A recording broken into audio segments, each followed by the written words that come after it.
Hola, mi amigo querido. Qué bueno que podemos estudiar juntos la palabra de Dios. Estamos entrando a un nuevo trimestre y a una nueva serie de estudios. Este trimestre vamos a estudiar temas extraídos del primer libro de la Biblia, el libro de Génesis.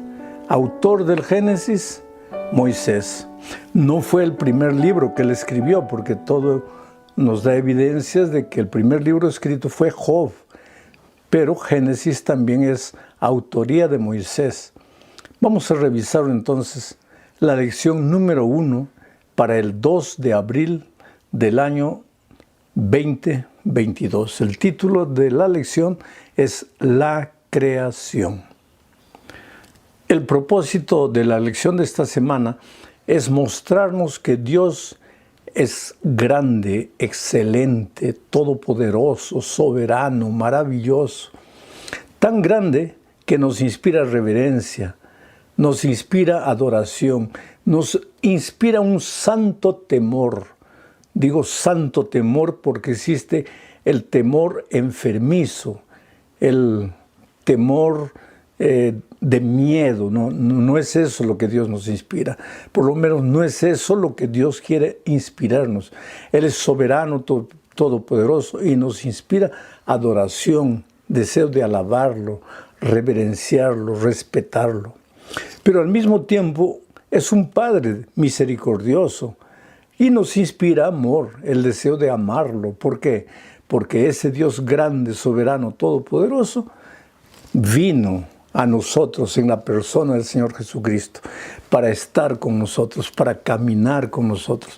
Por eso, aunque la vida te golpee, aunque muchas veces tú sientas que estás solo, que Dios te ha abandonado, no lo está, no lo estás, porque Dios se hizo hombre en la persona de Jesucristo para alcanzarte. Infelizmente tú no lo puedes ver con los ojos físicos, no lo puedes tocar con las manos, pero puedes verlo por fe, saber que sus promesas son verdaderas y que Él está a tu lado. Entonces vamos a la primera parte del estudio de esta semana, hablando de el Dios de la creación. Tú sabes que el relato de la creación se encuentra en dos partes de la Biblia.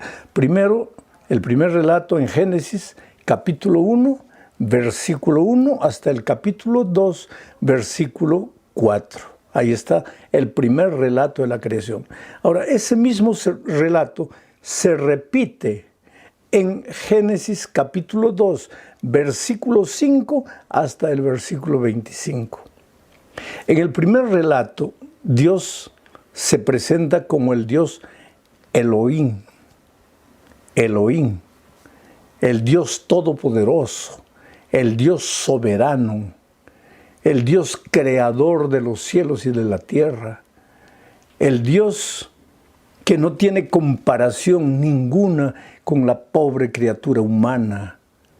Ese nombre Elohim nos inspira el deseo de alabarlo, de reconocerlo como nuestro Dios grande, pero al mismo tiempo nos inspira confianza, seguridad. ¿Por qué? Porque delante de los embates de la vida, mi Dios es Elohim, soberano, todopoderoso. Y si Dios está conmigo, si ese Elohim está conmigo, ¿quién será contra mí? Las fuerzas del enemigo pueden venir, huestes armadas hasta los dientes queriendo destruir mi vida. Pueden golpearme de alguna manera, pueden herirme porque estoy caminando en el desierto de esta vida. Pero destruir mi fe no van a poder hacerlo. ¿Por qué? Porque mi Dios es Elohim. Mas ese Dios Elohim, en el segundo relato de la creación, que está en el capítulo 2, versículo 5 hasta el 25, ahí se presenta como el Dios Yahvé, el Dios Jehová, el Dios que es. No es un Dios abstracto, impersonal, es Él, el Dios real, el Dios que puede estar a tu lado, que puede acompañarte. Por eso digo, en el estudio de esta semana vemos a través de los nombres de Dios, Elohim y Yahvé, Son 5 nombres, vamos a analizar esta semana solamente 2. A través de Elohim nos muestra el Dios Todopoderoso, a quien debemos adorar, alabar, y nos muestra en el segundo relato, el Dios Jehová, el Dios que es, yo soy el que soy, que se acerca de nosotros, a quien debemos amar, el que nos inspira amor. Oh querido, por eso te digo, aunque las cosas no vayan bien en la vida, tu confianza tiene que estar depositada en un Dios Elohim, que no conoce derrota, pero al mismo tiempo en un Dios Jehová, que está a tu lado. Ese Dios que finalmente se hizo carne en la persona de Jesucristo y vino para extenderte la mano. A lo largo de mi vida encuentro gente golpeada, ¿sabes? Porque esta vida golpea. Ahora tú me puedes decir, pero pastor, ¿cómo usted puede decir eso? Porque usted aprendió eso en la Facultad de Teología. No, querido, tú sabes que hace pocas semanas atrás yo estuve prácticamente entre la vida y la muerte. Yo sentí la mano poderosa de Dios a mi lado. Tú sabes que como ser humano a veces yo me sentía como solo, como abandonado, pero lo bonito de todo ocurrió una madrugada cuando yo ya no oré diciendo, Señor, cúrame. Yo oré al Señor diciendo, Señor, mi vida está en tus manos, que se haga tu voluntad soberana en mis manos. Y de repente un sentimiento de paz inundó mi corazón y entonces entendí el valor de la fe. La fe no es solo para que las cosas salgan como yo quiero. La fe es para que mi corazón no tenga miedo delante de las circunstancias más oscuras de la vida. Por eso, queridos, si en este momento en tu vida financiera, en tu vida familiar, porque esta semana recibí un mensaje de un hogar que se está acabando, se está destruyendo. La esposa dice, no puedo más, no soporto más, ya aguanté mucho hasta aquí, este matrimonio acabó.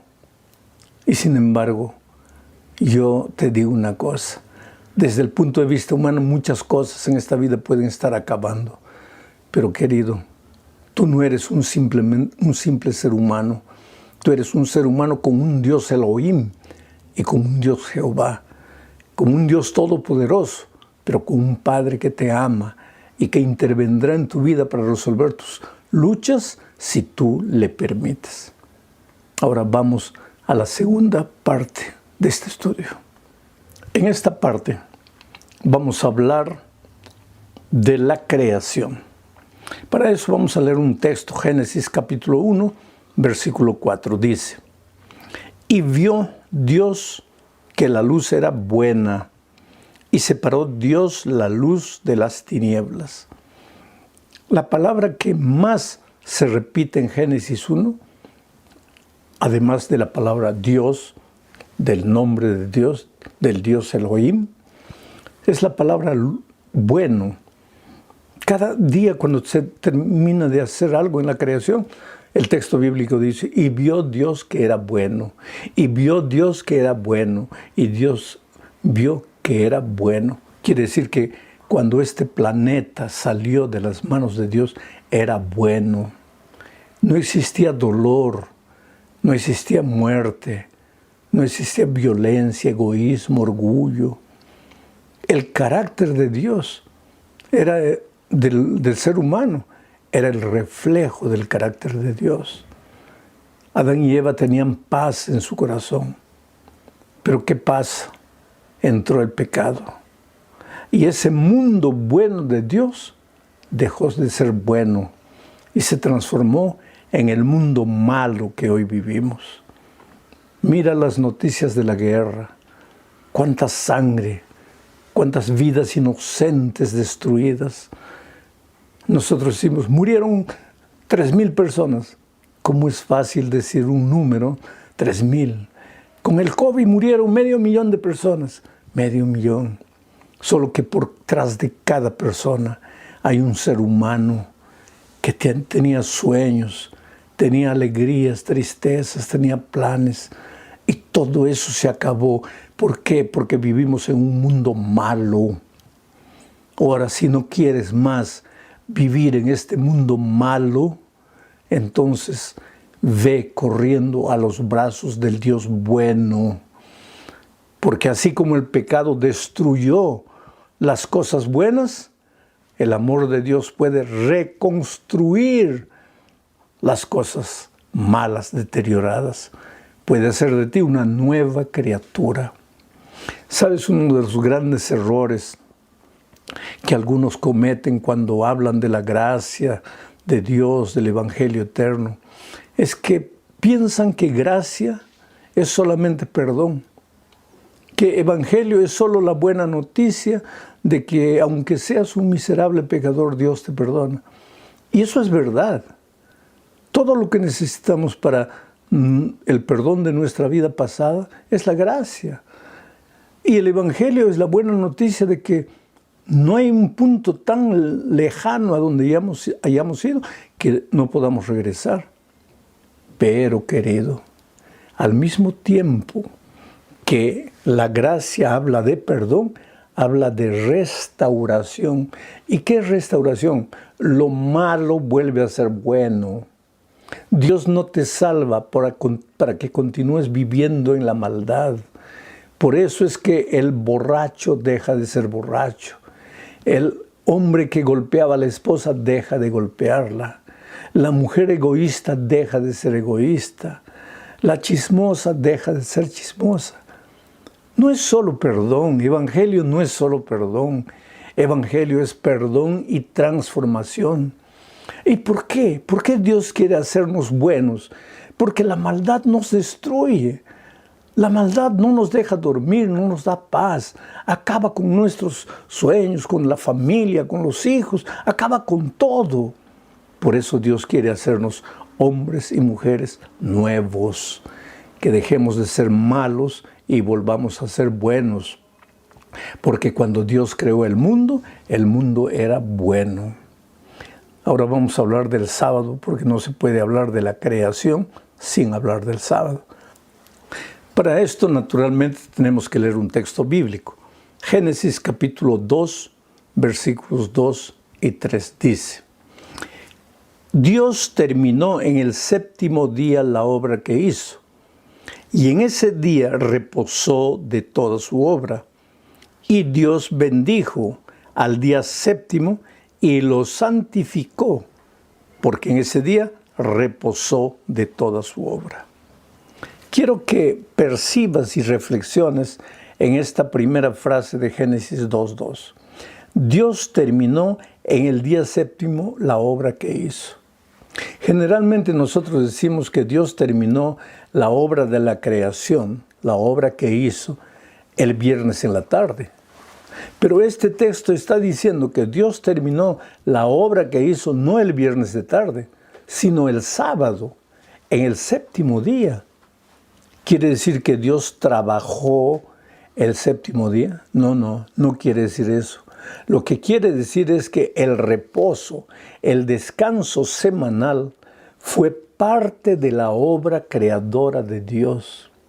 Que la obra creadora de Dios estaría incompleta sin el sábado. Es como si tú preparas una torta, un pastel, un bolo, no sé cómo le llamas, pero le colocas una fresa encima.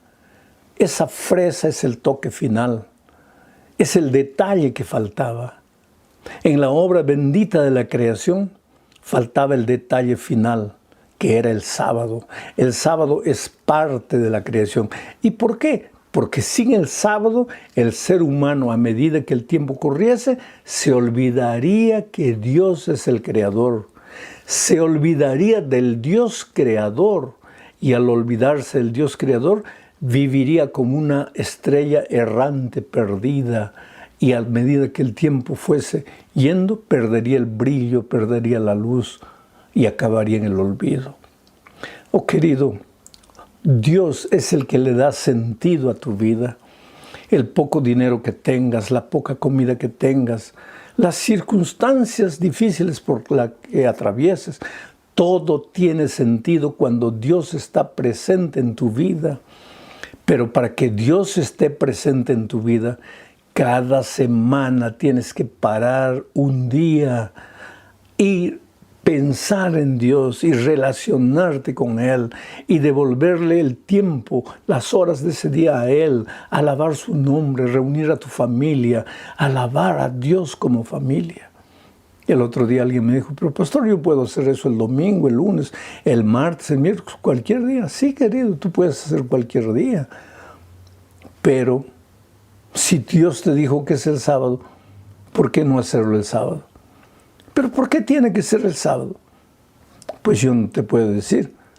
Pero cuando vayamos al cielo, le preguntaremos a Dios, Señor, ¿por qué fue el sábado? ¿Por qué no el domingo, el lunes? Ahora, si Dios me inspira amor y yo lo amo, el hijo que ama obedece y yo simplemente obedezco. No quiero discutir con Dios. Dios dice que es sábado, pues es sábado. No voy a imponer mis ideas, mis preconceptos, mi manera de ver las cosas. Vamos a la siguiente parte.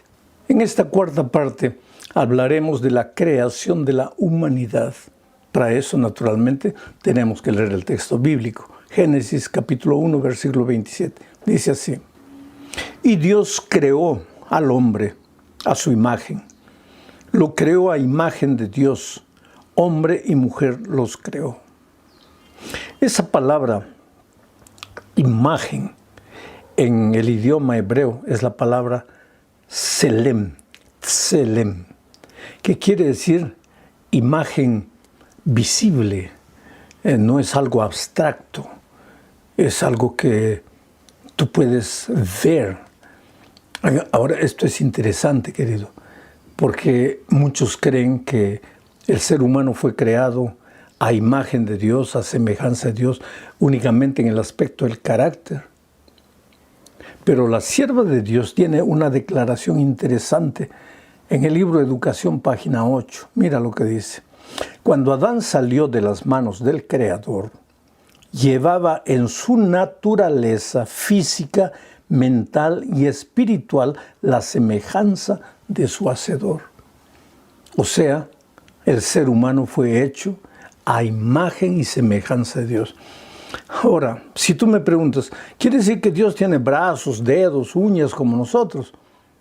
Yo no te puedo explicar eso porque la Biblia no me lo explica a mí. Yo te estoy diciendo solo lo que el texto bíblico y la cita del Espíritu de Profecía dicen. Y yo aprendí una cosa desde joven. No hay que hacer conjeturas humanas sobre cosas que no nos fueron reveladas. Lo que está en la palabra de Dios, ahí hay respuesta. Lo que no está es fruto de la imaginación humana. Es mejor no imaginar. Pero sigamos adelante. El concepto de ser humano bíblico es muy interesante porque hay tres palabras bien definidas. Dice que Dios hizo al hombre. Ese Dios hizo al hombre, en hebreo es Hadam. Dios hizo al Hadam, al hombre. Varón, sacar, en hebreo. Y mujer, nekevav. O sea, el Hadam, el hombre, el ser humano, está formado por el sacar y el nekevav, por el hombre y la mujer. Esto quiere decir que el sacar, o sea, el hombre solito está incompleto, todavía no es un ser humano. Y el nekevav, o sea, la mujer solita, también está incompleta. Pero cuando el sacar y el nekevav, hombre y mujer, están juntos, forman el Hadam, el ser humano. Esto es interesantísimo, porque Dios nos creó de cierta manera dependientes uno del otro, para que nadie se considerase superior, para que nadie pensase que vale más que el otro. Ambos nos necesitamos. Solo un ejemplo que te puede hacer reír. Yo tengo 4 hijos, pero en realidad quien los tuvo fue mi esposa. Pero yo experimenté las sensaciones de la paternidad a través del embarazo de mi esposa. Ahora, ¿quiere decir que porque yo no puedo embarazarme y dar a luz un hijo valgo menos que la mujer? No. Es en ese sentido que Dios nos creó Sakar y Nekebab, incompletos, para que los dos juntos fuésemos un Hadam, un ser humano completo. Vamos a la última parte del estudio de esta semana, hablando del deber de la humanidad. Y vuelvo a leer el texto. Génesis capítulo 2, versículo 15, dice: Dios, el Señor, tomó al hombre y lo puso en el huerto de Edén para que lo cultivara y lo cuidara. O sea, el ser humano fue creado con propósitos, no un solo propósito.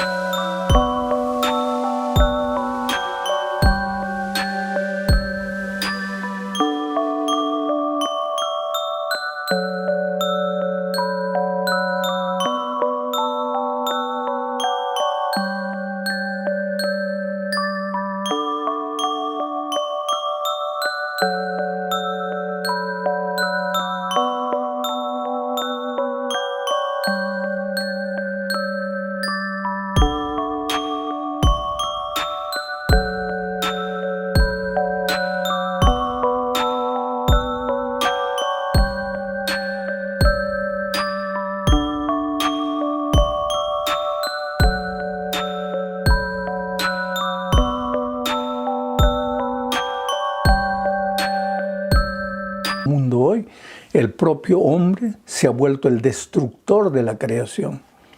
Pero Dios nos colocó en este mundo originalmente para cuidar, para guardar la creación. Y ese guardar demandaba trabajo. Quiere decir que el trabajo no es la maldición que Dios hizo caer sobre el hombre después del pecado. No, el trabajo ya existía antes del pecado, porque cuando Dios colocó al hombre en el huerto y le dijo que cuidara el jardín, todavía no había entrado el pecado, pero ya había trabajo. Lo que pasa es que con la entrada del pecado, el trabajo adquirió un carácter agobiante, cansador, extenuante, que no